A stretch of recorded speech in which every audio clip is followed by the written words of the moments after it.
In this video, I'm sharing the step-by-step strategy to turn just one single low, medium, or high content book into a profitable, sustainable business with 5 additional revenue streams. And you're gonna hear from one self-publisher who went from 0 audience and 0 sales to massive success and even her own TV show. I'm Rachel Harrison-Sund, and I help entrepreneurs boost their authority, audience, and income with simple, easy to create books like journals, planners, and more. So let's just quickly define what I mean by a successful book. So your book is selling fairly regularly, not just 1 or 2 copies a month. It might have turned into a bestseller in one of the categories that you've put it in, and it's starting to accumulate a few organic reviews. Once those things start happening, you know that there's an appetite for your book, an appetite for that niche in general, and it might be a topic that you want to explore a little bit deeper. The very first order of business is to create an email list. This is how you're going to start forming a relationship with your customer, and it's going to be your direct line to them a little bit further on down in the process. The way you're going to get your customers onto your email list is you're going to create a lead magnet. Now, usually a lead magnet is in the form of a PDF. It could be a free guide, it could be a cheat sheet, some sort of a checklist, but you could do an audio file or a video file, or maybe it's a really short little mini course. Just make sure that it's something relevant and useful for your customer. When you've created your lead magnet, you're going to include a URL to that lead magnet inside your book. That way, when a customer orders your book and opens it, they're going to see a URL right there in the beginning, inviting them to download whatever it is that you've created. Once they've done that, now they're on your email list. The next step is to create a few more books in that niche. Whenever something starts to work, you really want to double down on what you're doing and just do more of it. So for example, if you did a coloring book that's doing really well, you can create a few more coloring books, or you can try a different type of book, just staying within that broader topic. Let's say you did some type of workbook for kids all around the idea of budgeting. Maybe your next book is a coloring book for kids that is still within that same theme of budgeting. If those books also start to do well, now you might want to consider building an audience outside of Amazon. So you can pick a platform like YouTube, you could do a blog, you could do a podcast, maybe it's just a social media account like Instagram or TikTok, but you can start creating some related content on one of these platforms and start building up some followers. These platforms can be a great way to start having some direct conversations with people that are on your email list and in your audience. Ask questions in the comments section or in some of the content that you're creating. Find out what their biggest problems are,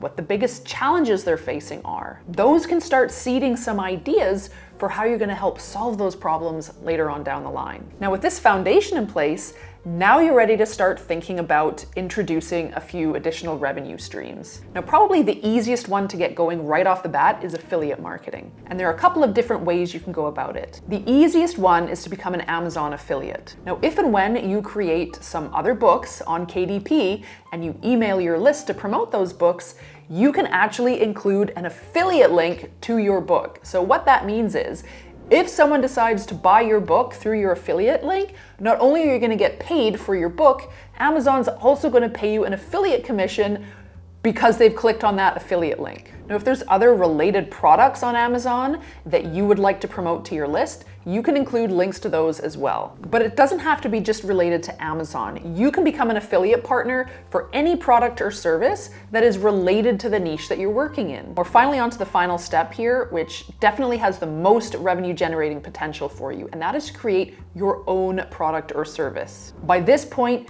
you've started to build up an email list, you've started to build up a following on a social media platform or on YouTube or a podcast or something like that. And so you know now that there is an appetite for what it is that you're serving up. You've been having some conversations with people on your email list and people that are a part of your audience, and now you've got a pretty good idea of what their problems are and how you might be able to solve them. So there are 4 other income streams that you can create for yourself at this point. The first one is just to create some additional print-on-demand items. So up until now, you've been doing print-on-demand books, but what about a print-on-demand pillow or a mug or a t-shirt? This would definitely be the easiest additional income stream to create. This is probably the next lower lift income stream that you can create, and you can get started on a site like Printful or Printify. You can also sell digital products as well. On the easier end of the spectrum, this could be something like templates or printables. And then on the more difficult end of the spectrum, you could roll out something like a full-on digital course. Of course, digital courses are going to be a lot more expensive, and so they're going to have a lot bigger earning potential for you. Another option is to offer services. This could be one-on-one coaching, this could be workshops, or this could even be done-for-you services. And then lastly, you might want to think about creating some sort of a paid community or membership site. So I'm going to run you through a little bit of an example scenario here, just so you can see how this might play out with a real example. So maybe you're someone who's created a low content book all around family budgeting. Now, because you're smart, you created a lead magnet, which could be just something as simple as a budgeting worksheet for kids or something like that. And so you have started to create an email list. Now, while that email list is building, you've gone ahead and created one or two other low or medium content books all around this idea of family budgeting. So maybe it is a family budgeting themed coloring book for kids, or maybe it's some sort of budgeting themed activity book for kids. Those are doing fairly well. You're really into this budgeting thing. So now you think, okay, there's a little bit more potential here. Maybe I will open up an Instagram account or a TikTok account, or maybe even a YouTube channel where I can start building an audience around this idea of family budgeting. Maybe you've got that piece of budgeting software that you really like that you've been using for years, and so you decide to become an affiliate partner for that budgeting software. So now you've got a little bit of affiliate income rolling in. So by this point, you've got 100 or 200 people on your email list, and you decide to offer a paid budgeting workshop, and you get about 5 or 6 people sign up for that. You also decide to offer 90-minute one-on-one sessions. So you meet one-on-one with someone and you help them create their budget together. From there, your whole idea has been validated. You've had some paid clients in your workshop and one-on-one, and now you're ready to create a digital course on family budgeting. Okay, enough with the hypothetical example. I now want to introduce you to a real self-publisher who went from 0 sales, 0 audience to a massively successful online business. But before we do, if you are just getting started with low content publishing and you would like to learn how to do it the right way, please download my free guide, 3 Steps to Publishing Your First Low Content Book in Less Than a Day. I've left a link to that down in the description below. This guide is going to take you all the way from idea to published book. Okay, now let's meet Inbal Amit. Inbal is one of my star Low Content Profits Academy students, and she's the founder and owner of Hebrew by Inbal, where she helps English speakers succeed in Hebrew. Now, Inbal started publishing low content books without a ton of success, but once she found a niche that was working for her, something that she was truly passionate about, she went all in and turned that into a wildly successful business. And she has since gone on to land her own TV show. So let's talk to Inbal. So Inbal, why was growing a business beyond your low content books important to you? I wanted to help people learn Hebrew better. How many low content books did you have in this particular niche before you decided to move on to your digital course? I created a lot. Just try to put whatever is trending, whatever you think will sell. And very quickly, I realized that it wasn't for me. When you find I want to help people with X or XYZ, then you have the niche, you have the audience, and now you think of the ways that you're going to help them. Just in terms of your Hebrew books, how many of those books did you have before you moved on to create your course? So my Hebrew books, I have the 3 that complete all your reading and writing skills. These are 2 workbooks and 1 textbook. I have 2 notebooks that are just different designs, and 1 coloring book. That's it. Was there a reason that you published your books first? Why was that the first step in the process rather than, going for the digital course first? I didn't want to start with a lot of expenses. My only expense that was just so valuable was your course, because that was the most valuable thing that I invested in, and that taught me one of my biggest lessons, to follow the best teachers and the best guides. So that was basically my only expense. So it really allowed me to put my first products with almost no investment and kind of see how does the world respond to that. Once you got that confirmation that, yes, there's an appetite for this type of, not just type of book, but this type of content, what was your next steps? I added some supplementary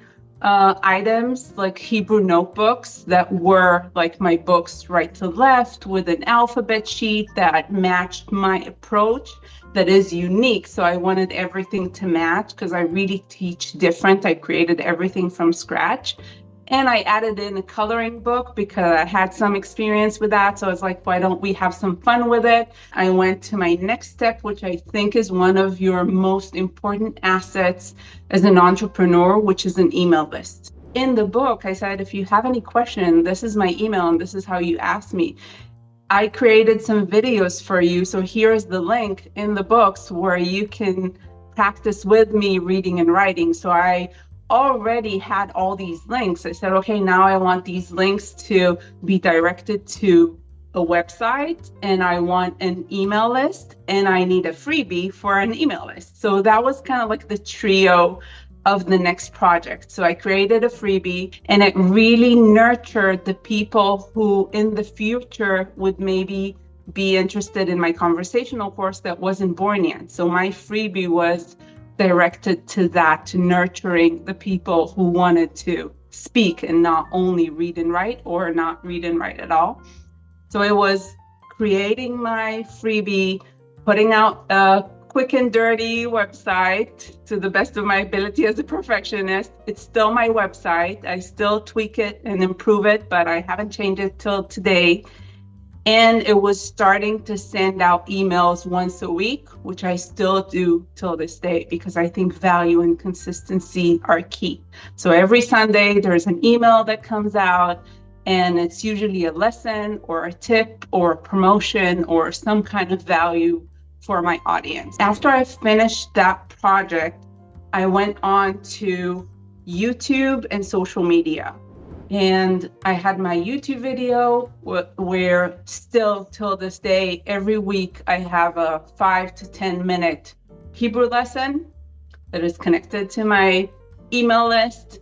And on social media and on YouTube Shorts, I have daily Hebrew lessons. And once I stabilized my daily and weekly content on YouTube and social media, I went on to focus on my digital course, Practically Speaking Hebrew, my conversational course. I like that you focused on one thing at a time, and when that was rocking and rolling to your satisfaction, okay, now I'm going to move on to the next thing. So how many income streams have you produced from this? I mean, of course, there's the books, there's your course. Is there anything else, or are those kind of your two main income streams at this point that you're focused on? Those are my main ones as far as scope. My YouTube channel is monetized and it's growing very nicely. When you create content on social media, sometimes you get bonuses. So that kind of becomes, especially on Meta, on Facebook and on Instagram, that becomes like a monthly thing that adds up and sometimes spikes. I did join Amazon's affiliate program, and that means that even when I send people to my books on Amazon, I use affiliate links, I get the affiliate commission. And anything else that they add to the cart, I get affiliate commission for that. Speaking of your bigger vision, is there anything you can share with people? What's next for you? I was approached by a CEO of a company that streams Israeli content, Israeli TV shows and movies, because they saw me on social media. So that just goes to show the opportunities that just the windows that open and the potential that you have by just being out there. So I sat down and I created a 5-episode show, which is the first season, and it just aired 2 weeks ago. Congratulations doesn't even cover it. Like, your own TV show? What? That is just so incredible. Once you've got some sort of a dream or a mission or a vision in mind, you really have no idea where it's going to go. And yes. I just really hope that is as inspiring to anyone watching as it is to me.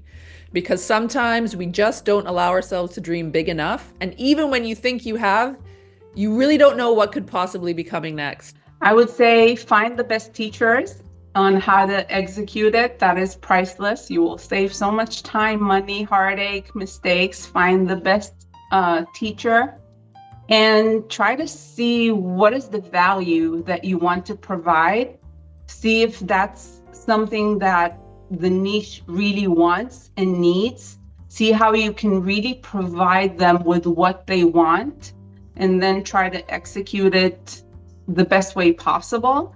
And then see if it really does what you wanted it to do, because there is what we think when we create something, and then there is feedback from the world. So I think always keeping the feedback in your actual audience in the loop will just show you and tell you, are you giving them something that they want? And if you do, just do more of that and they'll love it. I hope you found that as inspiring as I did. Now, if you want to sell more books in 2025, watch this video next. And if you found this video useful, please hit that like button. Don't forget to subscribe and hit the bell so you can be notified next time I put out one of these videos.